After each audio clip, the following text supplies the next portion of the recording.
Jerman melarang pria usia wajib militer untuk keluar dari negara atau tidak. Di Jerman, mulai sekarang, semua pria berusia 17 hingga 45 tahun wajib mendapatkan izin khusus dari Bundeswehr untuk bepergian ke luar negeri selama lebih dari 3 bulan. Dan hal ini sudah dikaitkan dengan persiapan negara untuk perang besar melawan Rusia. Pada saat yang sama, Finlandia juga bersiap untuk menahan agresi Rusia, baik dalam bentuk serangan hibrida maupun invasi skala penuh. Misalnya, para wajib militer dilatih menjadi penembak jitu kelas atas yang siap menghadapi skenario apapun di perbatasan sepanjang 1.350 km dengan Rusia. Namun, apakah ada alasan untuk panik?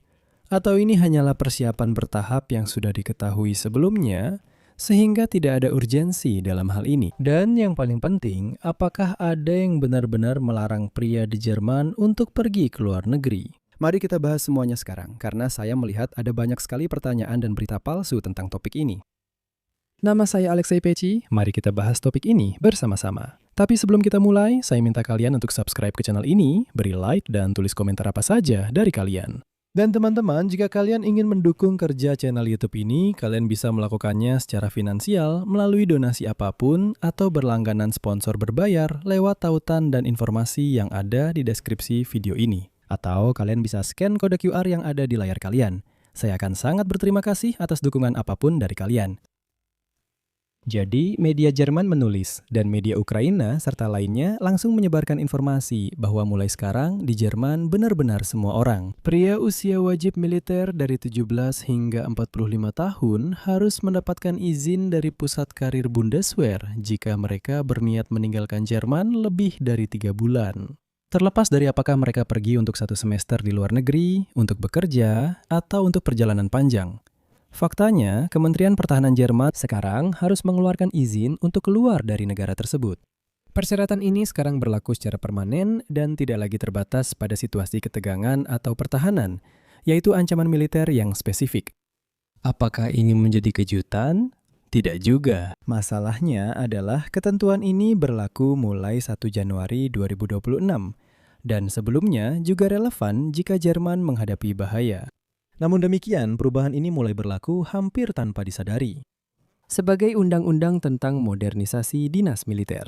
Secara khusus, pasal 2 Undang-Undang tentang wajib militer di Jerman telah direvisi.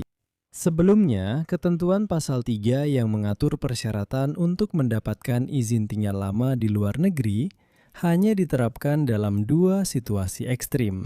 Dalam keadaan tegang, yaitu ketika ada ancaman eksternal yang meningkat yang ditetapkan oleh Bundestag atau NATO. Dan dalam keadaan pertahanan, ketika wilayah federal benar-benar diserang dengan menggunakan kekuatan bersenjata. Namun, sejak awal tahun ini, ketentuan tersebut juga diterapkan di luar situasi luar biasa tersebut, artinya dalam keadaan normal, artinya selalu. Perwakilan Kementerian Pertahanan Federal Jerman telah mengonfirmasi persyaratan baru untuk mendapatkan izin. Berikut kutipannya. Tujuan utama dan prinsip panduan dari ketentuan ini adalah untuk menciptakan daftar militer yang andal dan informatif, untuk digunakan jika diperlukan. Penting untuk mengetahui, dalam situasi darurat, siapa saja yang mungkin berada di luar negeri dalam jangka waktu yang lama. Saya jelaskan. Intinya, ini bukan larangan untuk keluar dari negara, melainkan pembentukan daftar terbaru pria usia wajib militer. Karena di Uni Eropa perbatasan terbuka, sangat sulit untuk benar-benar mengetahui berapa banyak pria yang berada di dalam negara dan berapa banyak yang sudah keluar. Sekali lagi, tidak ada larangan untuk keluar. Masalahnya adalah, pada pasal 3 Undang-Undang Jerman tentang dinas militer, izin pada umumnya harus diberikan. Penolakan tidak diatur dalam undang-undang. Namun demikian, pengajuan permohonan tetap wajib dilakukan. Sekali lagi, menurut hukum, seorang pria di Jerman tidak bisa dilarang meninggalkan negara itu. Bundeswehr dengan cara ini memperbarui jumlah pria yang sebenarnya di dalam negeri. Masalahnya adalah pemerintah Jerman berniat meningkatkan jumlah angkatan bersenjata Jerman dari sekitar 184.000 saat ini menjadi 270.000 personel militer pada tahun 2035.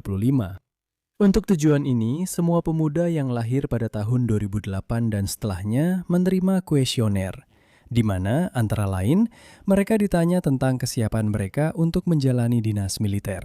Mengisi kuesioner tersebut adalah wajib bagi laki-laki. Sedangkan bagi perempuan bersifat sukarela, karena hukum dasar, yaitu konstitusi, hanya mengatur wajib militer bagi laki-laki. Namun, perekrutan ke militer tetap bersifat sukarela. Seperti yang tercantum dalam undang-undang, proses perekrutan ke militer akan diterapkan secara bertahap. Pada tahun 2026, mereka yang menyatakan kesiapan untuk bertugas dalam kuesioner akan menjadi yang pertama menjalani pemeriksaan medis. Selanjutnya akan ada proses perekrutan yang menyeluruh untuk semua pemuda. Prinsip pelayanan sukarela tetap tidak berubah, artinya tidak ada yang akan dipaksa untuk bertugas. Namun, tetap perlu dipahami bahwa militer sedang dimodernisasi. Namun sekali lagi, kita tegaskan, tidak ada larangan untuk keluar dari negara itu. Menurut undang-undang, Bundeswehr tidak memiliki hak untuk melarang seorang pria meninggalkan negara itu. Bundeswehr hanya dapat mencatat bahwa pria tersebut memang telah meninggalkan negara itu. Dan saat ini, jika tiba-tiba, semoga saja tidak, terjadi perang, dia tidak berada di Jerman. Oleh karena itu, tidak seharusnya mengandalkan dia sebagai prioritas utama, dan sebaiknya mengandalkan mereka yang tetap tinggal di dalam negeri. Sementara itu, Finlandia sedang bersiap untuk menahan agresi Rusia. Para wajib militer dilatih menjadi penembak jitu kelas atas yang siap menghadapi skenario apapun di perbatasan dengan Rusia sepanjang 1.350 km. Seperti yang ditulis oleh Euronews, di perbatasan Finlandia dengan Rusia yang sudah diperkuat dengan baik, para penjaga perbatasan menyatakan bahwa mereka siap untuk semua skenario. Mulai dari ancaman hibrida, seperti pengacauan GPS, penerbangan drone, atau penggunaan migrasi sebagai alat tekanan. Sistem penangkalan Finlandia semakin sering dianggap sebagai contoh untuk seluruh Eropa. Di Finlandia, saya ingatkan, Murmansk tidak terlalu jauh, dan di sana bermarkas armada nuklir Rusia. Ngomong-ngomong, armada itu terletak sekitar 150 km lebih atau kurang dari Finlandia. Selain itu, pada tahun 2023, Rusia mengirimkan migran sipil melalui perbatasan Finlandia sebagai bagian dari perang hibrida melawan sekutu Ukraina, berusaha menebar perpecahan dan kekacauan. Dan penggunaan warga sipil sebagai alat tekanan di perbatasan NATO dan Uni Eropa saat itu menjadi taktik umum Kremlin. Selain Finlandia, Polandia, Latvia, dan Lituania juga menghadapi situasi serupa. Akhirnya, pada November 2023, Finlandia memutuskan untuk menutup sepenuhnya perbatasannya dengan Rusia, setelah Moskow mencoba mengirim migran ke wilayahnya. Selain itu, pada saat yang sama, Helsinki juga menangguhkan proses permohonan suaka. Namun yang lebih menarik dalam cerita ini adalah apa yang dikatakan oleh seorang wajib militer Finlandia, dan di sini saya akan mengutip pernyataannya. Media Euronews mengutip pernyataan dari seorang wajib militer berusia 19 tahun, Laure Stenbacka. Berikut kutipannya. Kami misalnya sedang bersiap untuk melakukan pengintaian. Jika perang dimulai, kami akan bergerak ke perbatasan, ke belakang garis musuh, untuk mengumpulkan informasi dan mencoba menemukan target-target penting. Jadi, orang-orang Finlandia bisa dibilang tidak hanya sekedar menjalani pelatihan dasar militer, tetapi benar-benar mempraktekkan skenario perang dengan orang Rusia. Saya biarkan sampai di sini dulu. Pendapat dan kesimpulan Anda silakan tulis di kolom komentar di bawah episode ini. Jangan lupa berlangganan saluran, tekan lonceng, dan beri suka. Dan pastikan juga untuk berlangganan kanal Telegram saya, Peci News. Tautannya ada di deskripsi video ini. Di deskripsi juga terdapat semua cara bagaimana Anda bisa mendukung kerja kanal YouTube ini. Saya akan sangat berterima kasih untuk itu. Itu saja, jaga diri Anda. Sampai jumpa semuanya. Sampai jumpa.